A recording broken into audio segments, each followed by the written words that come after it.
Hi friend, আমি লোকেশ আর আপনারা দেখছেন প্যারট লোকেশের চ্যানেল থেকে সমস্ত পাখি লাভারকে জানাই নমস্কার। যারা এই চ্যানেলটি আমার নতুন দেখছেন তারা প্লিজ সাবস্ক্রাইব করে দেবেন এবং পাশে থাকা বেল আইকনটিও ক্লিক করে দেবেন, তাতে এরকম সেলিং ভিডিও বা কী কী পাখি অ্যাভেলেবেল রয়েছে আপনাদের কাছে নোটিফিকেশান পৌঁছে যেতে। তো আজকের ভিডিওর মেনলি টপিক হচ্ছে কিছু ককাটেল পাখি অর্ডার ছিল, তাই সকাল সকাল বেরিয়ে গেছিলাম ককাটেল পাখি তুলতে। আর কিছু পাখি বাড়িতে রয়েছে, যেরকম হচ্ছে বিস্কিট প্যাচলেস, ব্ল্যাক প্যাচলেস, বদ্রি। যদি কারোর লেগে থাকে অবশ্যই কন্ট্যাক্ট করতে পারো। আর দাদার বাড়ি থেকে তুলেছিলাম আজকে ককাটেল, প্রায় অনেক রকম ভ্যারাইটির ককাটেল তুলেছি। এখানে দেখতে পাচ্ছেন শুধু লুটিনো, ব্ল্যাক, পাল, পাইট আর হচ্ছে ফেদার একটু কম আছে লুটিনোগুলো, ওগুলো তুলেছিলাম 5 পিস তুলেছিলাম।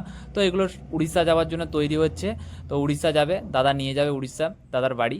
তো এগুলো সেলিং হয়ে গেছে, অলরেডি সেল হয়ে গেছে। তো এইসব পাখি আজকে এসেছিলো, কারণ গরম তো প্রচুর পড়েছে, সেই জন্য সবগুলোকে ফাঁকা ফাঁকা অবস্থায় নিয়ে এসেছি, ফাঁকা করে।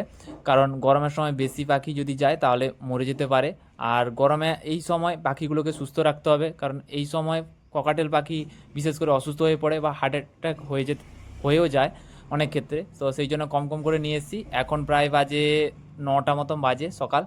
আর এটা যাবে বিকাল 4টা 5টার দিকে এখান থেকে আমার বাড়ি থেকে চলে যাবে। তো আজকে এই সব ককাটেল তুলেছি, কালকে আবার এক জায়গায় যাব ককাটেল তুলতে। তো আজকের ভিডিওটা কেমন লাগলো অবশ্যই লাইক বা কমেন্ট করে জানিও।